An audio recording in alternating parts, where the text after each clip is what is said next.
All right. Hello, everyone. Good morning. Let's turn to the people next to you and say Happy Sunday. All right. We are going to have a Bible time, and the topic is called Unfairly Fair. We're going to look at the story that comes from the book of Matthew, chapter 20, verses 1 through 16. It's not fair. This is something that I hear a lot from other people, and also I tend to say these words a lot. Many things in life do not seem like it's fair. I'm going to give you guys a situation, and just think of yourself and tell the people next to you how you feel this story that I'm telling. So, what if I ask you to babysit for 3 hours, and I promise to pay you $10? You're like, okay, that's below minimum wage, but deal made. Then later, I ask one of your brother or sister to babysit only for 30 minutes as opposed to 3 hours and give him or her the same $10 that you would get by babysitting for 3 long hours. Is that fair or not? You would probably say that it's not fair. In today's passage, there is a similar story that teaches us a lesson about the kingdom of God. And verse 1 goes like this. For the kingdom of heaven is like the landowner who went out early one morning to hire workers for his vineyard. He agreed to pay the normal daily wage and sent them out to work. So back in the days, people didn't really receive their wage by the hour, but it was a daily wage. Verse 3.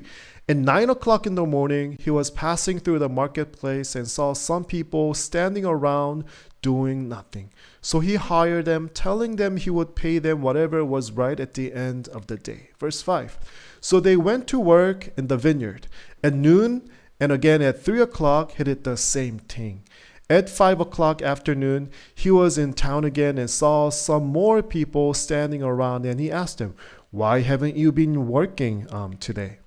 They replied, "Because no one hired us." The landowner told them, "Then go out and join the others in my vineyard."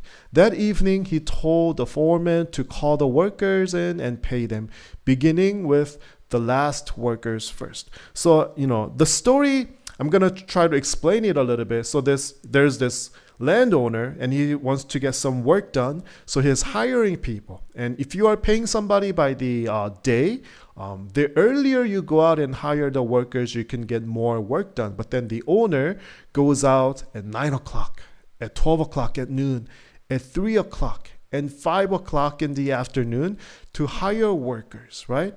And by this time, I am thinking, wow, what a lousy manager. He's a really bad manager and a really bad planner. He should have planned out his work and hired enough people from the morning because he's paying them not by the hour but by the day. Not only is he a lousy manager, he also makes others, people, feel bad. And this is how the story continues. When those hired at 5 o'clock were paid, so these are the people who only work for like several hours, but they received a full day's of wage.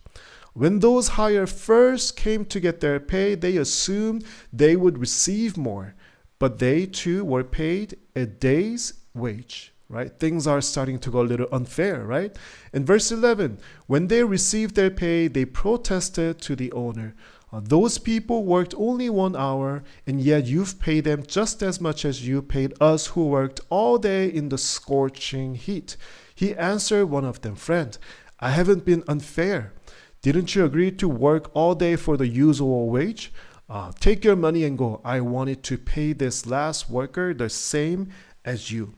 And I don't know about you, but as I was reading the story, I couldn't help but myself thinking that, what an unfair manager. I don't like this guy. But what if we look at the landowner and the story from a different perspective? So this whole time, we are assuming that you are one of those people who started to work from the early in the morning. But what if the landowner wasn't trying to get work done, but what if he was trying to hire people to pay wages so that they can go home and provide and feed their family members?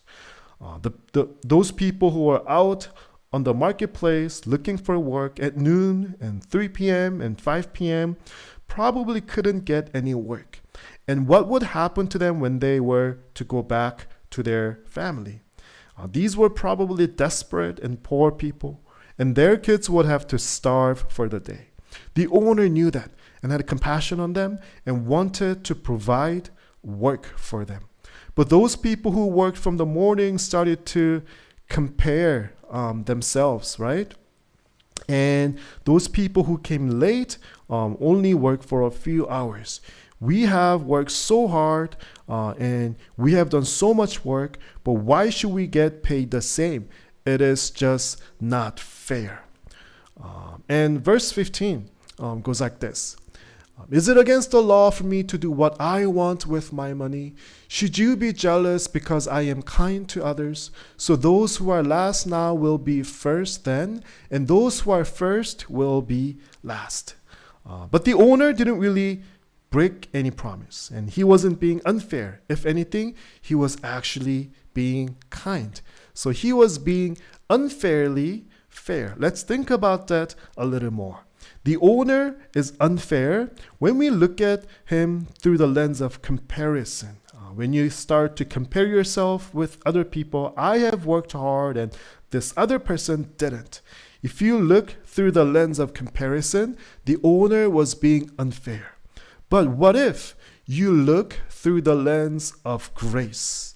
And what is grace? Grace is unmerited favor. You didn't earn it.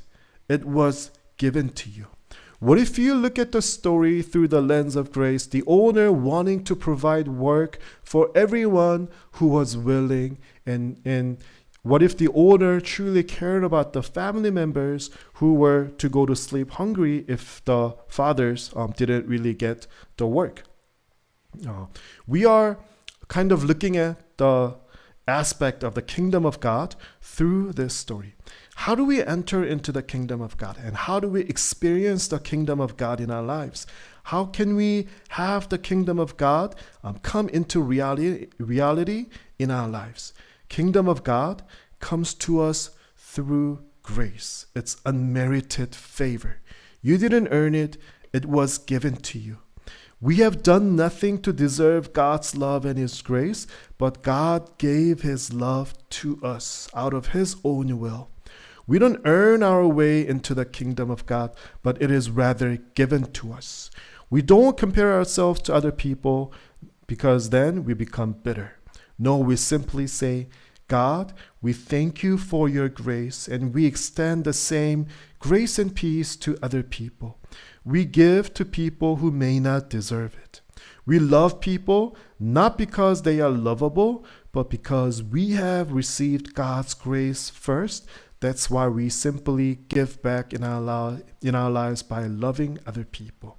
If you have grace in mind, freely we have received, and now freely we give. And kingdom of God only comes to us if you have the perspective of grace. So grace is this whole idea that we didn't earn it, but we have received everything. And I want you guys to remember one thing. We have received God, His promise, His love, and His eternal salvation as a gift, as a grace. We didn't earn it, and it's not something that we have earned because we are good. We rely on the grace of God, and therefore it is only natural that we live by grace, we speak grace, and we perform grace in our daily lives. Guys, remember, freely we have received, and we should freely give, and that is the kingdom of God. 오늘 저희가 설교를 하기 전에 몇 가지